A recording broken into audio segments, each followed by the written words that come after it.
Halo semuanya, selamat datang di channel Shinime Tokusatsu. Di video kali ini, admin bakal ngebahas tentang beberapa teori liar admin mengenai mini series Ultra Galaxy Fight The Destined Crossroad yang lagi hangat banget buat dibahas.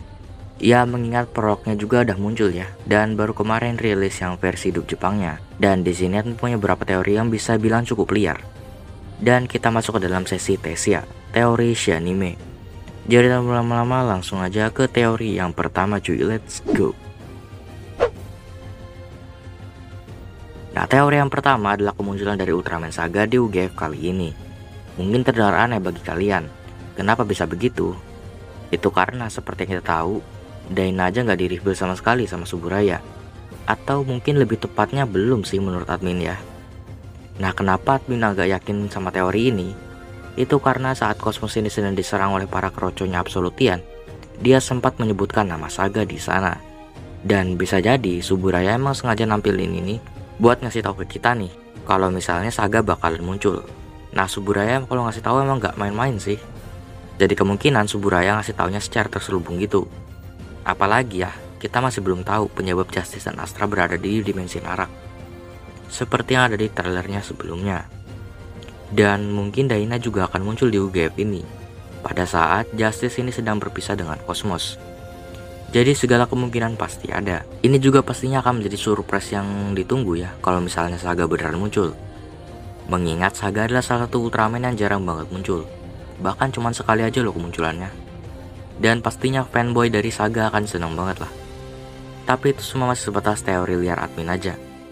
Dan ada kemungkinan kalau Daina akan diajak oleh Tri Squad untuk ikut dalam pertempuran Ultra.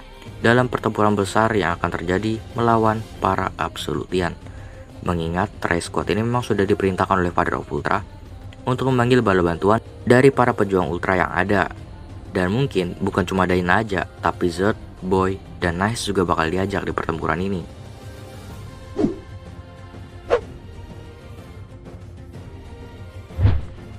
Nah, teori yang kedua tentang siapa itu Regulus. Nah, udah dikonfirm juga ya sama Suburaya kalau Regulus bukan berasal dari planet L77, tapi berasal dari planet D60. Nah, jadi pertanyaannya adalah planet D60 ini sebenarnya ada di mana? Dan kenapa Regulus ini harus diculik gitu? Itu semua masih belum diketahui ya. Tapi kalau admin boleh berteori, di sini admin ada teori bahwa planet D60 ini memang memiliki hubungan dengan L77. Jadi kemungkinan para Ultraman di planet D60 ini memiliki hubungan jauh dengan para Ultraman di planet L77. Atau bahkan mungkin mereka adalah saudara.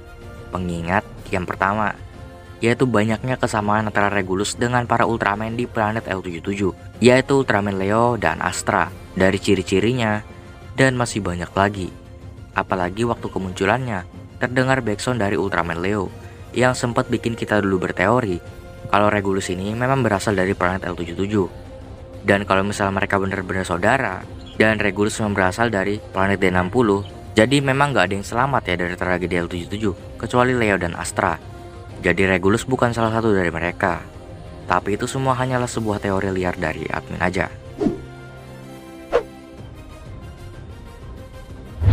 Yang ketiga, admin ingin berteori tentang siapa itu Princess Julian yang ditangkap oleh Tartarus sebagai sandranya, agar para Ultra tersebut dapat menyerahkan planet cahaya kepada para Absolutian.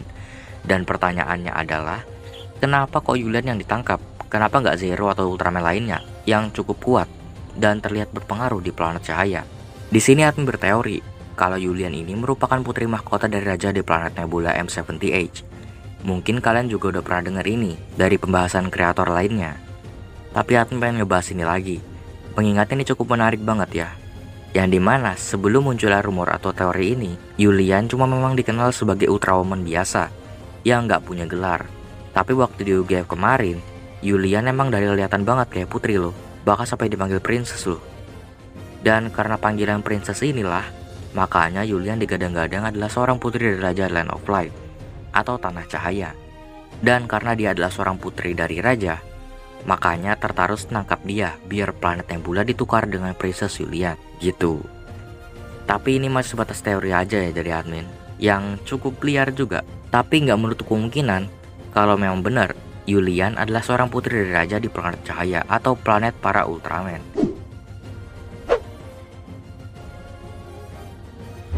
Yang keempat, prediksi ending.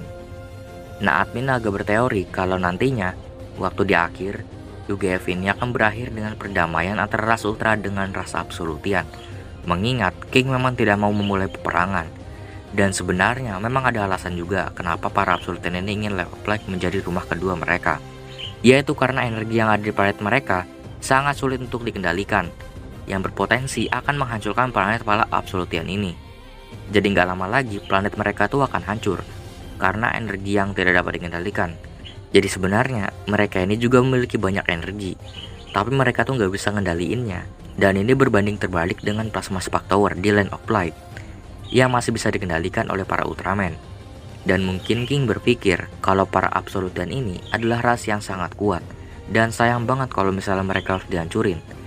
Dan mungkin King juga melihat potensi mereka, ya mungkin sewaktu-waktu bisa beraliansi dengan para Ultraman. Mengingat wujud dari para absolutian ini kan memang mirip banget sama Ultraman. Dan gak heran juga sih, karena asal-usul mereka juga gak beda jauh dari Ultraman, yang dimana mereka juga melalui proses evolusi. Dan mungkin akan ada pertempuran hebat di sana sebelum akhirnya mereka berdamai. Tapi itu masih sebatas teori liar aja dari admin, dan belum bisa dipercaya sepenuhnya. Namanya juga teori. Yang kelima yaitu tentang energi dari tower yang ada di Absolution Palace, yang sempat admin bahas juga di video sebelumnya. Kalau tiang ini memang memiliki fungsi yang mirip-mirip sama Plasma Spark Tower di Land of Light. Namun bedanya, sama seperti yang dibahas tadi, kekuatan yang diemban oleh tower tersebut sangatlah besar dan tidak terkontrol, yang membuat kerajaan mereka berada di ambang kehancuran. Dan inilah yang menyebabkan para absolutian ini harus menemukan tempat baru untuk mereka huni. Dan kebetulan Tanah Cahaya ini memang mirip banget sama kerajaan mereka. Makanya mereka tertarik untuk menjadikan Tanah Cahaya sebagai tempat tinggal baru mereka. Dan apakah nantinya para ras ultra ini akan bagi tempat mereka pada para absolutian? Admin juga nggak tahu, karena ini hanyalah sebuah teori yang sudah sangat liar. Dan mungkin itu aja teori singkat admin di video kali ini. Sebelum terlalu jauh lagi, admin close aja video ini. Jadi thank you banget buat sudah nonton video ini sampai habis. Like video jika kalian suka, subscribe juga channel ini biar kalian gak dijepret sama Bang Leo. Follow juga Instagram admin @shiniman_tokusatsu. Donasi bagi yang mau, link ada di deskripsi. Dan sampai jumpa di video pembahasan Ultra Galaxy Fight selanjutnya. Bye.